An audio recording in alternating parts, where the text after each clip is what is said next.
Many big, strong animals lived in the forest. There was the leopard, the hyena, the warthog, the lion, and the snake. And there was also the fox. Now the fox was not big and strong. He didn't have long teeth like the lion or the leopard. He didn't have poison like the snake. But the fox didn't need to be big and strong. He was clever. That was enough for him. One day, all the animals went hunting together. They hunted well and killed some camels. Then they sat down, ready to eat the meat. But the fox said, "Wait, my brothers. We're all good friends now. But friends sometimes begin to fight over their food. Tell me, lion, and you, leopard, and you, snake, what makes you angry? We need to know. Then we can be careful. We won't make each other angry." "That's a good idea," the lion said. "Yes, it is," agreed the leopard. We agree," said the snake, the hyena, and the warthog. "Please, lion," said the fox. "You begin." "All right," said the lion. "Well, I'm a quiet, friendly animal. I don't get angry very often, but I don't sleep well at night. I like to sleep early in the morning." "Don't wake me in the morning. Do you hear me, everyone? Never, never wake me in the morning."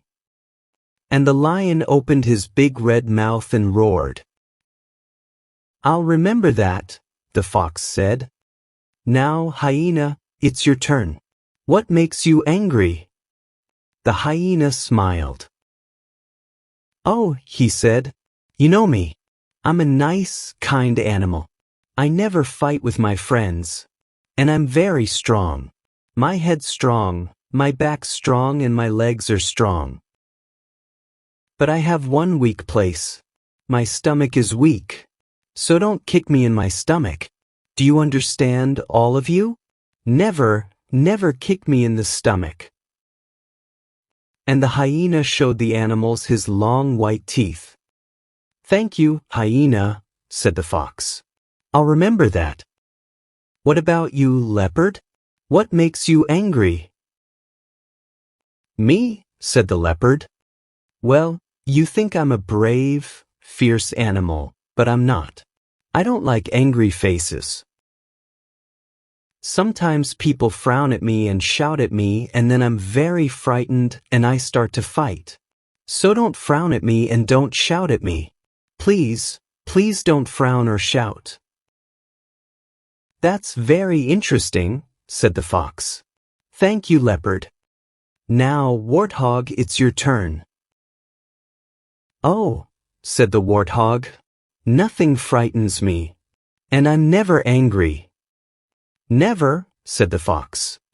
"Never," answered the warthog. "But—" "Yes," asked the fox. "Sometimes I start running," the warthog said. "I run and run. I can't stop.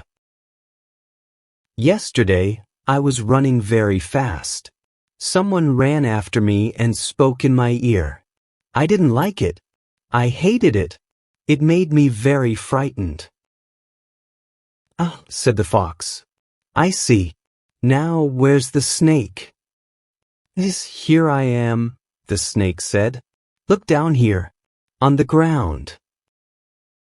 All the animals moved back. They didn't want to tread on the snake. "That's good," the snake said. "Don't come near me. I don't like it. And don't tread on my tail or I'll bite you. And my poison is—" "Yes, yes," the fox said quickly. "We know your poison's very strong, snake. Thank you, everyone. Now let's eat." "Wait a minute," the lion said.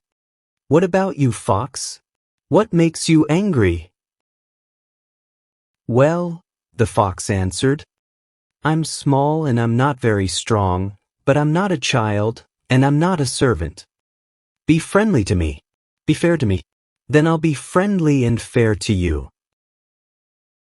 Fine, the lion said, and now I'm hungry. All the animals ran to the camels and began to eat. But the lion, the leopard, the hyena, the warthog, and the snake were quick and strong. They pushed the fox out of their way. They all ate and ate, but the fox couldn't reach the camels. He was still hungry. The lion stopped eating first. He said, "I'm tired. I'm going to sleep. Remember, everyone, don't wake me up."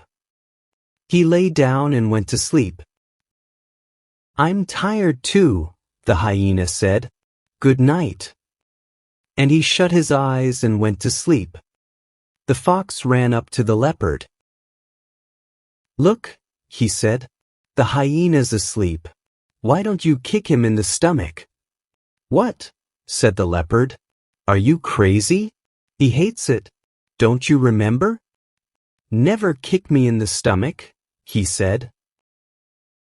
"You're a big, strong leopard," said the fox. "Are you frightened of the hyena? You're not brave at all. You're a coward, a stupid, weak coward. But I'm not frightened. Watch me." And the fox ran up to the hyena and kicked him in the stomach. Then he ran behind the leopard. The hyena woke up at once. He jumped up and saw the leopard. "Why did you do that?" he shouted, and he frowned into the leopard's face. The leopard didn't like that, so he hit the hyena. The hyena hit him back. They began to fight. "I'll kill you for this," the hyena shouted. He jumped towards the leopard, but the leopard moved out of his way. The lion was sleeping behind the leopard and the hyena jumped on top of him. The lion woke up. "Who woke me?" he shouted. He saw the hyena and the leopard. At once he jumped up and killed them both. "Arr!" he roared. "Now let me sleep." He started to lie down again, but he put his foot on the snake. At once, the snake bit him. "I'm dying," shouted the lion, "but I'll kill you first." And he bit off the head of the snake. "Oh, oh, oh," said the warthog. "All the animals are dead. I must run away." And he began to run and run. The fox chased after him. "I'm chasing you. I'm chasing you," he said in the warthog's ear. The warthog was very frightened. He ran up a big mountain and fell off it and died. So the fox went back to the meat. He was very hungry now. He ate and ate and ate.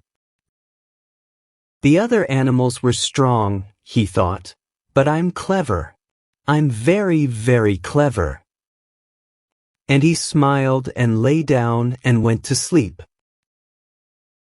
Now I'd like to ask you, the other animals were greedy and pushed the fox away from the meal. Was he right to punish them? Did he punish them too much?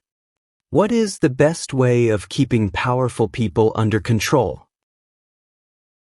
If you enjoyed this story and found it interesting, please like this video and share your thoughts in the comments below. Don't forget to subscribe to our channel for more exciting stories. Your engagement helps us create more content that resonates with you and our community. Thank you for joining us. Until next time, keep reading, keep growing, and never stop exploring.